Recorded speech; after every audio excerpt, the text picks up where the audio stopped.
saya mewakili warga, mungkin pribadi saja saya sendiri merasa terganggu walaupun rumah saya tidak terkena dari dampak ini, tapi secara aset untuk transportasi di sini sangat mempengaruhi. Contohnya warga-warga di sini yang mungkin tinggal di Blok C melakukan perjalanan dari arah sana terus mau ke rumah itu susah.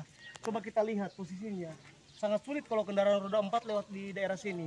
Kasihan orang-orang yang tinggal di bagian bawah, mungkin rumahnya sudah kena pemagaran.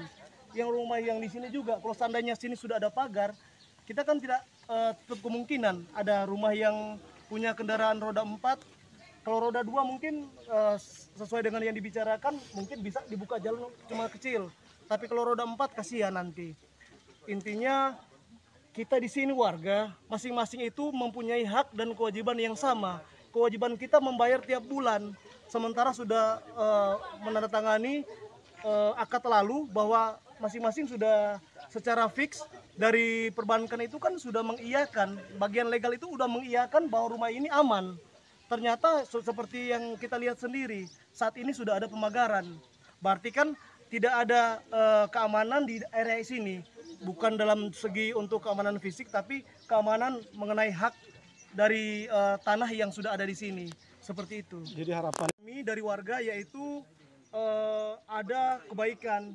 Ada kebaikan yang pertama, mungkin masalah sekarang ini dapat diluruskan atau dapat diselesaikan baik dari pihak developer ataupun dari pihak yang punya tanah ini atas nama mungkin Ibu Deswita Rusli, Sarjana Hukum.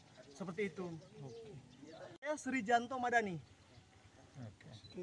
Dari warga tadi kan ada sempat mengeluhkan juga dong, Bu? Warga mengeluh. Mengeluhkan kenapa? Karena dianggap mengganggu dorang pe aktivitasnya, kepentingan umum itu. Dorang melapor ke Polres.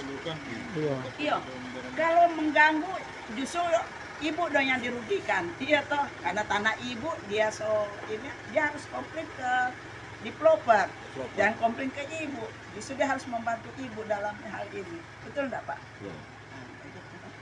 Kan kita kan sudah beli jauh sebelumnya. Dua kali pemagaran ke orang ini. Bu, informasi itu belum bisa turun karena gambar hilang di BPN. Bukan gambar hilang kali. BPN alasan gambar ukur yang nggak ada. Gambar ukur untuk pengembalian batas katanya. Itu yang menjadi Kendala. Tapi secara kemarin kan baru gelar perkara. Secara otentik memang itu milik tanah ibu. Jadi PPN harus bikin surat keterangan. Gelar perkara di mana? Di Polda. Di Polda. Kemarin jam 9 pagi sudah dilaksanakan. Gelar perkara itu kok juga hadir? Mungkin dia punya, saya nggak datang waktu itu, saya nggak datang. Tapi menurut informasi di Polda bahwa pihaknya kok sudah ada.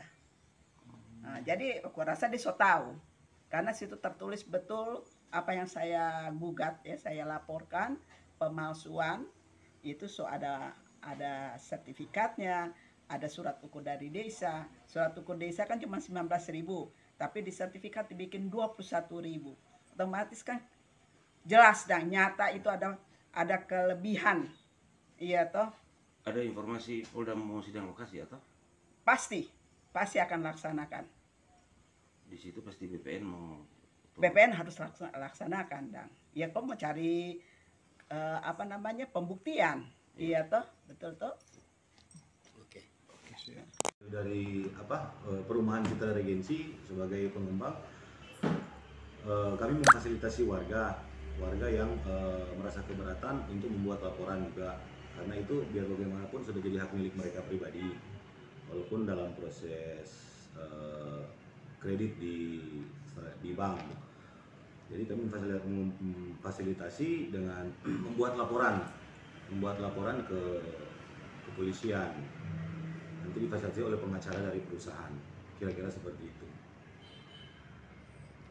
Nah, dulu perkara yang ada sekarang, misalnya dari pihak sebelah mengklaim yang mana tanah mereka sudah diambil oleh pihak Perum Citra Regensi, tapi kenyataannya sesuai dengan surat-surat sertifikat yang ada, kami berdiri tetap di mana posisi tanah yang ada masih milik kami sesuai dengan kepemilikan surat-surat. Nah, nama lengkap Sweetly Lengkei, jabatan sebagai direktur dari PT Elvando sebagai developer atau pengembang dari perumahan Citra Regency.